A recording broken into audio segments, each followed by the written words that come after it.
ये तार टूटा हुआ है, ये तार, ये देखिए तार टूटा हुआ है, यहाँ तार तोड़ के यहाँ से ईवीएम निकाला हुआ है, दीवार भी टूटा है। ये बक्सा देखिए, शिवपुर विधानसभा का बक्सा यहाँ खाली करके रख दिया गया। ईवीएम का बक्सा खाली करके रखा गया यहाँ।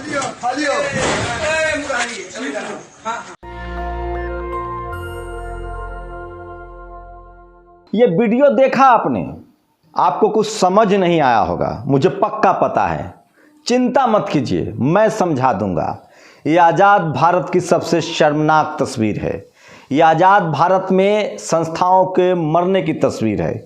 ये आज़ाद भारत में सवर्ण समाज के बेईमानी की तस्वीर है। ये आज़ाद भारत में उन तमाम संस्थाओं, चाहे वो मीडिया हो, जुडिशियरी हो, ब्यूरोक्रेसी हो, कॉलेज यूनिवर्सिटी हो या फिर बिजनेसमैन हो, जो इस देश के संसाधनों पर कब्जा करके बैठे हैं, उनके मरने की शर्मनाक तस्वीर है, क्योंकि कहीं से कोई आवाज़ नहीं उठ रही है। शुक्रिया ट्विटर, फेसबुक, यूट्यूब, जुकरबर्ग कि आपके सोशल मीडिया प्लेटफॉर्म की वजह से ये देश को पता चल रहा है। नमस्कार, मैं शंभू कुमार सिंह और आप देख रहे हैं नेशनल दस्तक। मोन्टाज में जो आपने पहली तस्वीर देखी, ये उसी बनारस की तस्वीर है जहां कहा जाता है कि लोग सच बोलते हैं। ये उसी बनारस की तस्वीर है जहां कबीर और रविदास पैदा हुए, और ये उसी बनारस की तस्वीर है जहां इस देश का प्रधानमंत्री वहां से एमपी बन के आता है। बनारस में स्ट्रांग रूम के पीछे की दीवार तोड़कर ईवीएम ले जाया गया है। आप कल्पना कर सकते हैं, एक बार फिर से देख लीजिए और सुन लीजिए। ये तार टूटा हुआ है, ये तार, ये देखिए तार टूटा हुआ है, यहाँ तार तोड़ के यहाँ से ईवीएम निकाला हुआ है, दीवार भी टूटा है।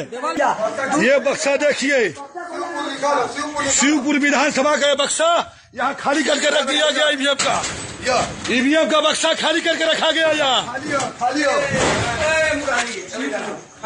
तो सुना आपने, लेकिन ये तो कुछ भी नहीं है।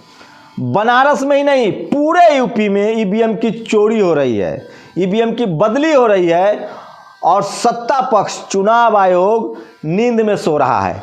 क्यों नहीं सोएगा? जिसका एसपी कहता हो कि जो विरोध करेगा उसको गोली मार देंगे, फेसबुक पोस्ट लिखने पर गिरफ्तारी होती हो, जहां साफ है कि लोकतंत्र की हत्या की जा रही है। इस देश के जो शोषित वंचित समाज है, जिनके वोट को लूटा जा रहा है। सोचिए, जब देश आज़ाद हुआ और बाबा साहब ने हमें एक वोट का अधिकार दिया, तब ये हमें वोट नहीं डालने देते थे, तब हमारा वोट लूट लेते थे। उसके बाद मान्यवर कांसीराम साहब आए, जगदेव बाबू जैसे लोग आए, तमाम बहुजन आंदोलनकारी आए, रामस्वरूप वर्मा आए। उन्होंने नारा दिया कि जिसकी जितनी संख्या भारी उसकी उतनी भागीदारी, और जब हम वोट गिराने लगे तो ये ईवीएम लेकर आ गए, और जब ईवीएम तक भी हमारी पहुंच हो गई तो ये चोरी कर रहे हैं। एक से एक शर्मनाक वीडियो देख लीजिए। इस देश का कोई मनुवादी जातिवादी पत्रकार आपको नहीं दिखाएगा, कोई टीवी अखबार नहीं दिखाएगा। तो ये वीडियो बनारस का है जो मेरे दूसरे विंडो में देख रहे हैं। दीवार काट कर देखिए, दीवार काट कर ईवीएम ले जाया गया है। ये प्रधानमंत्री का कंस्टिट्यूएंसी है, ये बनारस की बात है। लेकिन ये तो कुछ भी नहीं है। ये देखिए, ये संत कबीर नगर की तस्वीर है, जहां 2 बैलेट पेपर रजिस्टर में रखकर स्ट्रांग रूम की ओर जा रहा था। सपा के कार्यकर्ताओं ने इसको पकड़ा है। एक से एक शर्मनाक तस्वीरें देख लीजिए। पहले यहां से शुरू करते हैं। 3 ट्रक ईवीएम, बनारस का डीएम कह रहा है कि ट्रेनिंग के लिए ले जा रहा था। इसलिए सवाल है कि 3 ट्रक ईवीएम लेकर कोई ट्रेनिंग करवाता है क्या? कितना झूठ बोलोगे? कैसे लोग हो? कहाँ है सुप्रीम कोर्ट? कोई है क्या इस देश में जज? कोई है जो संविधान को मानता हो? मैं फिर कह रहा हूँ, इस देश के 90% आबादी की सम्मान, उनका भविष्य, उनके आने वाले बच्चों का भविष्य दांव पर लगा हुआ है। अब चुप रह गए तो आपकी ज़िंदगी गुलाम हो जाएगी। जो ईवीएम चोरी कर सकते हैं, आप सोचिए कि वो क्या नहीं कर सकते हैं। आप कल्पना कीजिए। देखिए, बरेली में कचरा गाड़ी में बैलेट पेपर से भरे 3 संदूक और कुछ मुहर मिली है। पहले एग्जिट पोल से माहौल बनाया गया है, जिससे गड़बड़ी होने पर भी लोगों को सही लगे।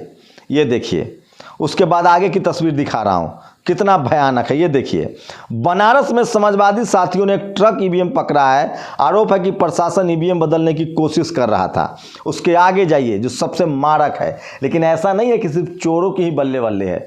ये है वो तमाम बहुजन समाज के लोग जो लाठी डंडा लेकर सड़कों पर निकल गए हैं और ईवीएम की रखवाली कर रहे हैं। लेकिन देर न हो जाए, इससे पहले बचा लीजिए लोकतंत्र को। लेकिन लोग निकल तो रहे हैं घर से। वाराणसी पहाड़िया मंडी में ईवीएम से भरी गाड़ी को समाजवादी कार्यकर्ताओं ने पकड़ा। प्रशासन ईवीएम बदलने की फिराक में था। अंशुमान सिंह ने ट्वीट किया। ये देखिए सबसे खतरनाक, मुरादाबाद की बिलारी विधानसभा में सपा प्रत्याशी ने हजारों की संख्या में खाली मतपत्र पकड़े हैं।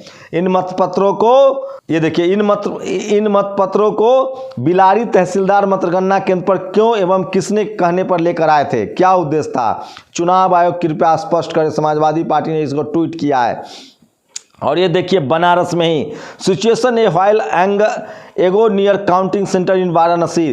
पूरे यूपी में स्ट्रांग रूम के आसपास समाजवादी पार्टी और तमाम बहुजन समाज के लोग, तरक्की पसंद लोग, संविधान को मानने वाले लोग, सोशल जस्टिस को मानने वाले लोग, फूले पेरियार अम्बेडकर के अनुयायी लगातार बाबा साहब के संविधान की रक्षा के लिए सड़कों पर खड़े हैं।